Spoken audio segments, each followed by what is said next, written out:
Une usine de Tefal a déversé pendant des années des déchets chargés en PFAS dans une commune de Haute-Savoie avec la bénédiction des autorités. C'est ce que révèle une enquête de plusieurs médias dont l'émission Complément d'enquête ou encore le site Reporter qui se sont procurés des documents inédits révélant l'étendue de la pollution. On y apprend que l'actuel plan d'eau et base de loisirs de la ville de Rumilly où se baignent encore aujourd'hui des enfants était autrefois une carrière où Tefal a déposé de 1968 à 1988 des boues composées des résidus revêtements contenant des PFAS. Rappelez-vous, je vous en avais parlé. Cubes de boue industriels ont été déposés à cet Le endroit problème des avec téflons. l'accord de la mairie, puis à sa demande. En 20 ans, Vous allez voir, on va en entendre causer ça, des histoires du téflon.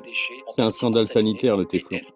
Utilisé dans la fabrication de poêles anti-adhésives, le PFOA est l'un des polluants éternels les plus dangereux pour la santé humaine. Une étude des scientifiques du C8 Panel Research a révélé que l'exposition au PFOA peut être responsable d'hypocholestérolémie, de maladies de la thyroïde, d'usure du foie, d'hypertension pendant la grossesse et de plusieurs cancers, à savoir celui des testicules et des reins. En 2022, des prélèvements dans les eaux du lac de Rumilly effectués à la demande des autorités publiques ont révélé des taux de PFOA compris entre 200 et 500 nanogrammes par litre. Pourtant, l'endroit est aujourd'hui toujours autorisé à la baignade, alors qu'aucune norme sanitaire n'est prévue à cet usage en France. De son côté, Tefal assure ne plus utiliser de molécule PFOA dans sa chaîne de fabrication depuis 2012. Cette molécule a d'ailleurs été interdite en 2020 à l'échelle mondiale en raison de ses effets néfastes sur la santé humaine et l'environnement. Pourtant, des prélèvements dans la commune de Haute-Savoie en 2022 ont démontré que les valeurs dans l'eau potable étaient encore 1,5 fois au-dessus de la valeur sanitaire maximale, preuve de la forte persistance de ces polluants éternels. Des tests sanguins ont également été réalisés sur 5 habitants de Rumilly et leur taux de PFOA s'est révélé 5 fois supérieur à la moyenne détectée au sein de la population française. En janvier 2024, le groupe écologiste du bassin anncien avait déposé une plainte contre Rix et réclame toujours une enquête pour mesurer les effets de ces contaminations sur les habitants de Rumilly.